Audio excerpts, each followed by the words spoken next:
Eto na mga idol ang ating update Noong nakaraan nga ay marami nga ang nabigla sa ginawang blockbuster trade sa pagitan ng Barangay Ginebra at Terra Firma na kung saan ay nakasama nga sa trade ng Ginebra papuntang Terra Firma etong sina Stanley Pringle at Christian Stund Hardinger.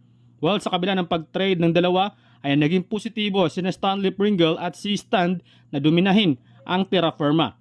Tila ba may gustong patunayan etong si Stanley Pringle na nagkamali ang Ginebra sa pag-trade sa kanya. Ayon nga mismo kay Coach Cardell na nag-text umano si Pringle sa kanya na handa na umano siyang mag-practice at nangako nga itong handa na umano siyang manalo.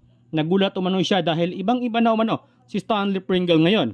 Kapansin-pansin na sa kabila ng kanyang edad ay porsigido nga itong mag-practice. Ayon kay Pringle, ipagdasal umano niyang hindi siya ma-injury upang matulungan nito ang Terra Firma na umangat sa liga. Kahit nakiusap na nga ang coaching staff na magpahinga siya pero hindi pa rin ito tumigil sa pag-practice. Talagang gigil na si Pringle na patunayan sa Ginebra na nagkamali sila sa pag-trade sa kanya. Samantala, bago pa man nagsimula ang PBA Governors Cup ay agad na nga pinalitan ng San Miguel Beermen ang kanilang import na isang Lithuanian player. Ayon sa report na hindi umano ito nakapasa sa height limit ng PBA. Kaya walang magawa ang SMB kundi palitan na lamang ang kanilang import. Well, tila pumabor naman sa SMB ang lahat dahil ayon sa report ay si Jordan Adams ang ipinalit nilang import. 6'5 shooting guard position at na-draft nga ito sa NBA sa kupunan ng Memphis Grizzlies bilang first round 22nd pick. 2 season lang ito naglaro sa Memphis Grizzlies at nakalaban din ito ni Brownlee sa Indonesian Basketball League or IBL.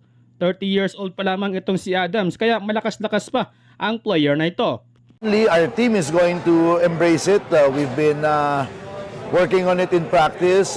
We've had good success with it in our first tune-up game. But unless we actually see it in the official competition, we'll never really know.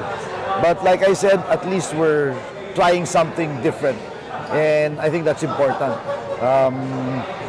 In the end, the proof, we will only see how it works out, in the actual games, and we have our fingers crossed.